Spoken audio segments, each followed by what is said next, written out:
السلام علیکم ورحمۃ اللہ وبرکاتہ۔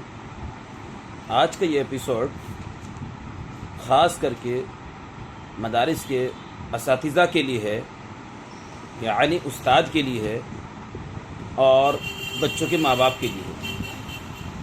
استاد کے لیے پیغام یہ ہے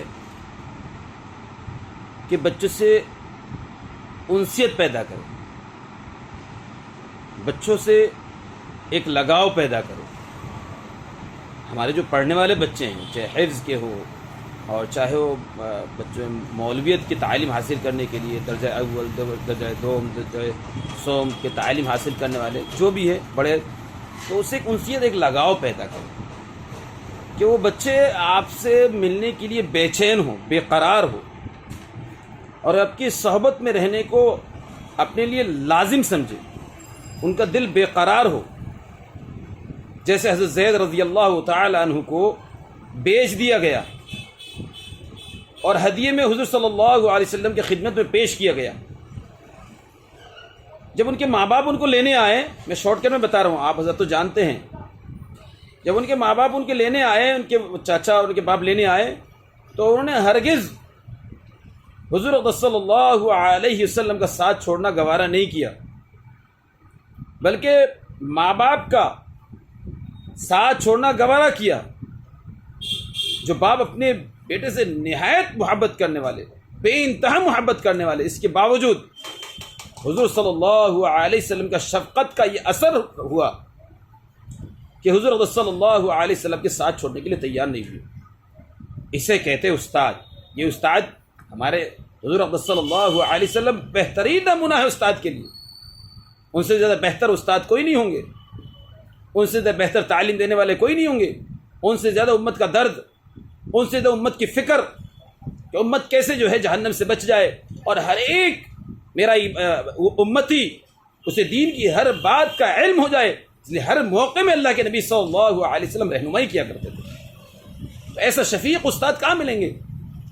تو ایسی شفقت پیدا کی، ایسی شفقت تھی جی کہ حضرت زید رضی اللہ تعالی عنہ سے۔ تو ہم اپنے بچوں سے شفقت پیدا کریں، اور شفقت پیدا کرنے کی علامت کیا ہے؟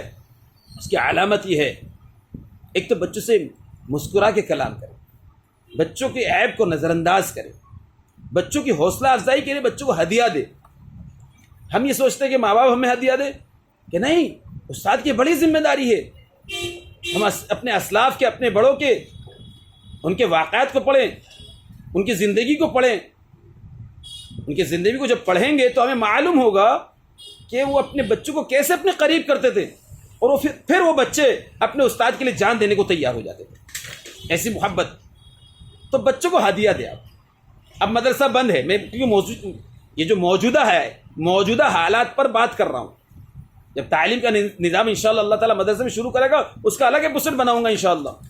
اب تو چونکہ وقت کا تقاضا یہ، آپ گھر جائے، اور اللہ کے لیے آپ کو جو چندہ مل رہا ہے، جو چندہ لے رہے ہیں، اس چندہ کو اس جگہ استعمال کیجئے۔ زکوٰۃ کا استعمال مت کیجئے، صدقے کا استعمال مت کیجئے۔ جو یہ امداد کے نام پر ملتا ہے، اس پیسے کو خرچ کر کے دیکھیے اللہ تعالیٰ کیسی اللہ برکت دے گا۔ اور سچ بتا رہا ہوں، آپ بچوں کے گھر میں تعلیم دیں گے، گھر میں بچے گھر میں پڑھ رہے ہوں گے، میں خدا کی ذات سے یقین کرتا ہوں، اللہ کی ذات سے پورا یقین کرتا ہوں کہ اللہ تعالیٰ آپ کے گھر میں چندہ پہنچائے گا، گھر میں چندہ پہنچائے گا، گھر میں چندہ پہنچائے گا۔ اور اس ایپیسوڈ میں ماں باپ سے بھی کہنا چاہ رہا ہوں کہ ماں باپ کو کہہ دیا، استاد کو ہم نے ذمہ داری دے دی، استاد کو ہم نے بتا دیا، آپ کے اوپر ذمہ داری ہے کہ ہمارے اساتذہ، ہمارے مدارس کے اساتذہ، ہمارے بچوں کے استاد، یہ ہمارے بچوں کی تعلیم کی فکر کر رہے ہیں۔ تو اللہ نے جو ہمیں کاروبار دیا ہے، جو اللہ نے تجارت دی ہے، اور جو ہمیں اللہ نے روزی کے اسباب دی ہیں، ان میں سے ان کا حق بھی سمجھے، ان کا حق ہے ہمارے اوپر۔ اپنی کمائی کا تہائی حصہ تعلیم میں خرچ کیجیے۔ آپ جہاں اسکول میں خرچ کرتے ہیں، بڑی بڑی رقم خرچ کرتے ہیں، 5,000 10,000 10,000 خرچ کرتے ہیں، پھر ٹیوشن میں الگ خرچ کرتے ہیں۔ تو دیندار طبقہ خاص کر کے اس کو اپنی ذمہ داری سمجھے، بلکہ ہر ایک فرد مسلمان کو یہ ذمہ دار ٹھہرائے کہ آپ اپنی کمائی کا تہائی حصہ تعلیم میں خرچ کریں، تو مدارس پہ لے جا کے دیں۔ جب ان کے پاس کمائی کا ذریعہ اچھا ہوگا تو بچوں پہ بھی خرچ کریں گے انشاءاللہ۔ خیر یہ تو ماں باپ کی ذمہ داری ہے، لیکن ماں باپ اگر چوک کرے تو استاد اپنی غلطی سے استاد کو چوک نہیں کرنا ہے، استاد اپنی ذمہ داری نبھائے. پھر اللہ کی طرف سے وعدے ہوں گے، کیوں اللہ کا وعدہ ہے ان تنصروا اللہ ینصرکم یثبت اقدامکم، تو میری مدد کرو میں تمہاری مدد کروں گا. تو ہمیں تو اللہ کی ذات پر یقین ہونا چاہیے کہ ماں باپ ہمارا تعاون کرے یا نہ کرے، ہمیں تو اللہ کے لیے کام کرنا ہے. ہم کیا کریں؟ بچوں کے لیے ہدیہ بھیجو، بچوں کے گھر میں جائے اور بچہ جب سبق سنا دے تو اس کے سبق سنانے کے ہدیے کو جمع کرے. آپ کتنے روپے؟ 5 روپے کا چاکلیٹ آتا ہے، 5 روپے کا کیڈبری اچھے چاکلیٹ آتے ہیں. آپ نے روزانہ ایک سبق کا 5 روپے کر کے آپ نے ایک بچے کی جمع کر لیا. ایک ہفتے میں جا کے آپ نے اسے 60 چاکلیٹ دے دی. اب بتائیے وہ بچہ آپ کو سبق سنائے گا یا نہیں؟ میں پورے یقین کے ساتھ کہہ سکتا ہوں آپ کو سبق سنائے گا. اور یہ تو میں نے ایک مثال دی ہے، آپ کچھ بھی دے سکتے ہیں. آپ اس سے اچھا کوئی چیز آپ کو نظر آ رہا ہے تو ہدیے کا سلسلہ شروع کرے اور بچوں سے انسیت پیدا کرے، بچوں سے ایک لگاؤ پیدا کرے، بچوں سے ایک لگاؤ پیدا کرے. پھر دیکھیے اللہ تعالیٰ کیسے اللہ تعالیٰ کو عزت سے نوازے گا. پھر گھر گھر در در ہمارا دین پہنچے گا. تو یہ استاد کی ذمہ داری ہے، استاد کی ذمہ داری. اور ائمہ کرام سے بھی مؤدبانہ درخواست ہے، مسجد کے محراب سے بھی یہ بات چلائے، مسجد کے محراب سے یہ بات چلائے.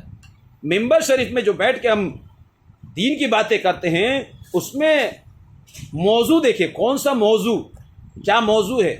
اس وقت کا موضوع یہ ہے گھر گھر دین پہنچانا، گھر گھر کے بچوں کو دین کی تعلیم سے آراستہ کرنا. اور اس کا احسن طریقہ کیا، احسن طریقہ، بہتر طریقہ کیا ہے جس سے ہمارے گھر گھر کے بچے جو ہے تعلیم یافتہ ہو. دین اور دنیاوی تعلیم دونوں ایک ہی چیز ہے. اس میں اگر اللہ کی رضا مقصود ہے تو دونوں تعلیم دین بن جائے گا. تو جہاں لوگ دنیاوی تعلیم کے لیے فکر مند ہیں ان کو دین کی تعلیم میں بھی فکر مند کریں. دین کی تعلیم میں بھی آپ یہ نہ کہیں اب دنیاوی تعلیم تو بیکار ہے تو ختم ہو جائے گا. تو جو لوگ جن کے دلوں میں دنیا کی محبت ہے وہ ہمیں پھر بیکار سمجھیں گے. یہ ملا لوگوں کا کوئی کام نہیں ہے تو خالی ہے، انہیں پتہ نہیں ملا کسے کہتے ہیں. اگر معلوم ہوتا تو ملا کو یہ کرٹیسائز انداز میں نہیں پیش کرتے. ملا عقل مند کو کہ ملا علی قاری رحمۃ اللہ علیہ، جن کے اندر علم کا دریا ہوتا ہے، جن کے دل کے اندر اللہ کا خوف ہوتا ہے، دنیا کے سب سے عقل مند لوگ ملا لوگ ہوتے ہیں. انہیں پتہ نہیں، اس لیے سوچتے ہیں یہ ملا لوگ ہیں، ملا لوگ. کیونکہ ہم نے اپنے آپ کو ایسے ہی بنایا. ہم نے وقت کی نزاکت کو ان کے سامنے پیش نہیں کیا. موقع یعنی کہ کون سے موقع کی کون سی باتیں ہیں اس پر ان کو جو فکر مند نہیں کیا، اس لیے یہ ہمیں سوچتے ہیں کچھ نہیں جانتے.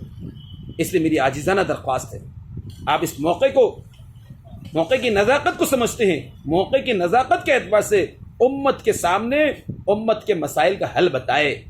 خاص کر کے دینی تعلیم کتنا ضروری ہے آج کے دور میں.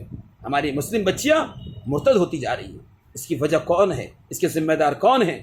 جہاں ماں باپ ذمہ دار ہیں وہاں ان سے زیادہ ذمہ داری ان لوگوں کی جو اپنے آپ کو دین کا ٹھیکیدار سمجھتے ہیں اور اپنے آپ کو دیندار سمجھتے ہیں اور ہم دین کی محنت کرنے والے سمجھتے ہیں. جی ان کے اوپر زیادہ ذمہ داری ہے کہ ان کو فکر مند کرے، ان کو احساس دلائے اور گھر گھر در در جائے، گھر گھر در در جائے اور اختلاف کو بند کرے. یہ جو آج سب سے بڑا دکھ کی بات ہے، آج اپنی امت کا کیا حال ہے اس کی پرواہ نہیں ہے، بس اختلافات پہ پڑے ہوئے ہیں.